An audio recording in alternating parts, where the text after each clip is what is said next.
Using strike indicators is one of the most effective ways of catching fish that I know of. If you've watched very many of my videos, you know how well I like to use them. Here's an example. Well, I thought I wouldn't do it, but I just can't resist catching some on my favorite way to catch bluegill. Look at that.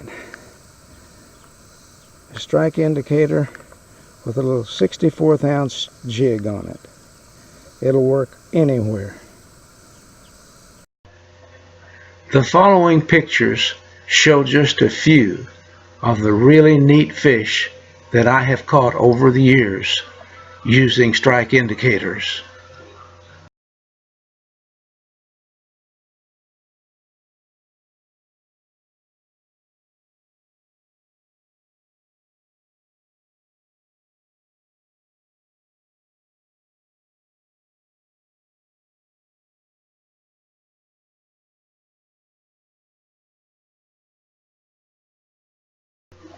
So what is it that I do? I make my own strike indicators. These are the strike indicators that I made that I am currently using. How do you use them? I'll let you know this summer. How do you make them? That's what the rest of this video is all about. These are the molds that I designed and built for making strike indicators. Why do I have so many? Because it took several years of designing and experimentation for me to finally settle on the final designs. Here are the things that I use for making my strike indicators. I have to have a pair of pliers, and I have to have styrene beads to pour into my molds because I'm going to boil them in hot water to make them expand.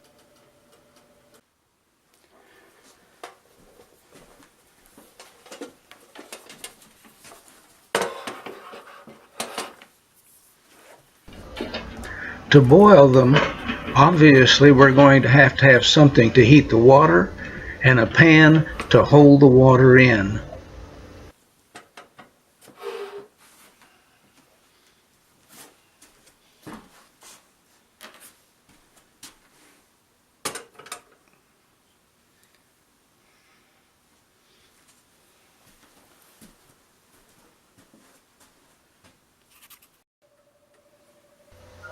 Next, we have to choose the mold that we want for the particular strike indicator that we intend to build. We disassemble the mold and pour the styrene beads inside of it. We want to fill the cavity approximately 3/4 full. This allows for the expansion of the styrene beads inside of the mold.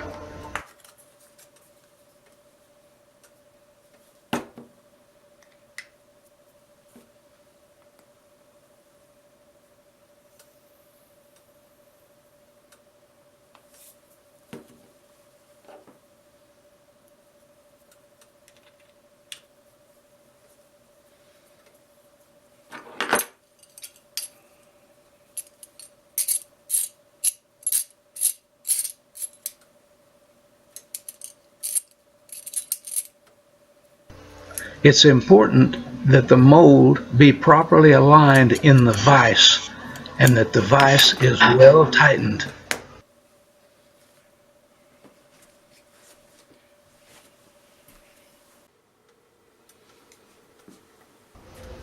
We have to wait until the water is boiling before we drop the mold into the water.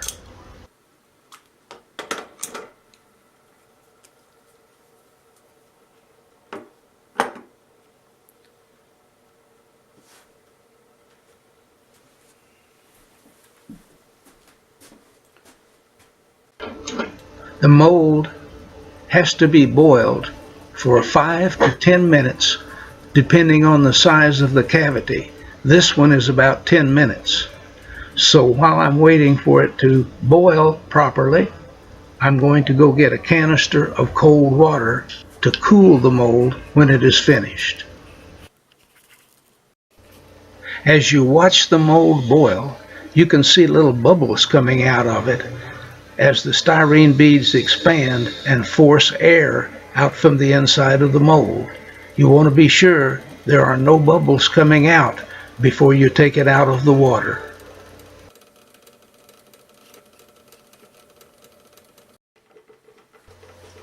After the mold has been in the hot water for approximately 10 minutes and we see no bubbles coming out of the mold, we take the mold out of the hot water and put it into the cold water and leave it there until the mold is completely cool.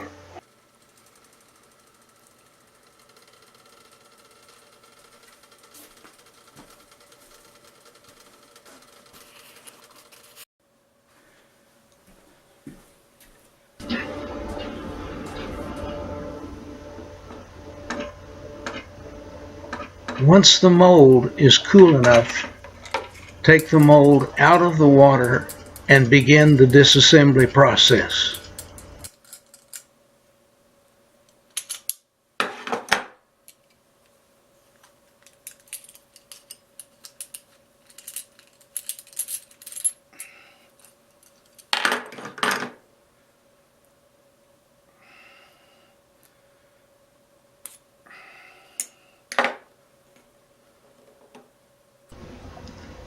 Looks like this one came out just fine.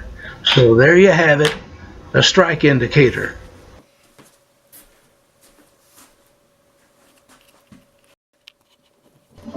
Obviously, the real work is in the design and construction of the molds, but once you have the mold built, you can make thousands of strike indicators. I settled on these styrofoam strike indicators because they are so light. They barely make a splash when they hit the water, and they also attract fish to come to the lure.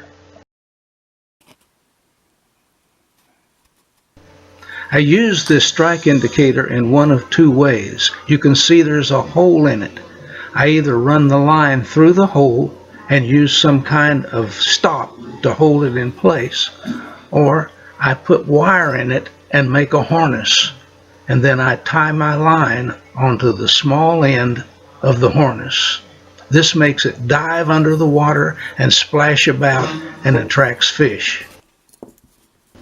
Also, tying onto the small end of the indicator causes it to set vertical in the water, making it less visible to fish and more visible to the fishermen using it. Now let's look at some other strike indicators that I make. This particular one is just like the one we made, except that it is a lot smaller. I use it almost exclusively for bluegill fishing. The yellow strike indicator is the same size as the one we just made. Now I've added two larger ones to the mix. These are the large ones that I use for bass fishing. They work really well if you run gitsets under them.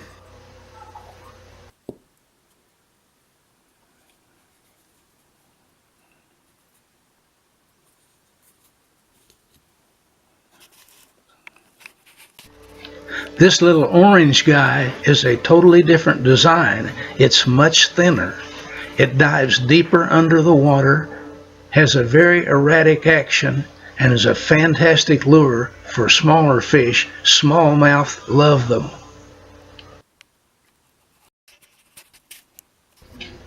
This is another design that really works great. This is a popping strike indicator. It works absolutely fantastic for white bass.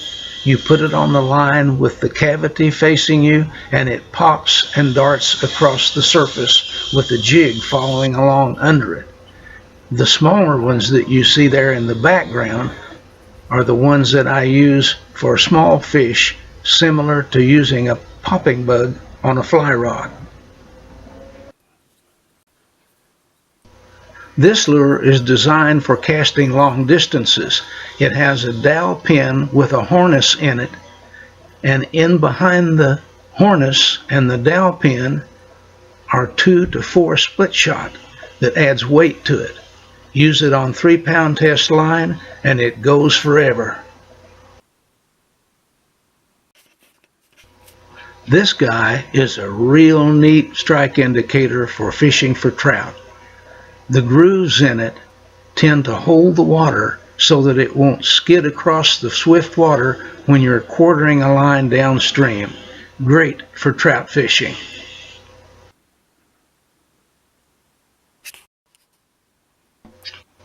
Here I've grouped together a bunch of smaller strike indicators that I use for trout and panfish. There's some poppers there and some underwater corks that I use when trout fishing to keep my lures from snagging in the rocks and in the weeds.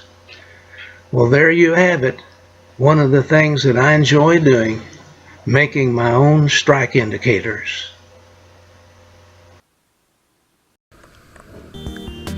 What I'm using is a homemade strike indicator which I cast from styrene beads on some molds that I made. Works really great. And then underneath, this is a 64th ounce jig that I tied. And today, if I don't tip it with some worm, I can't catch anything.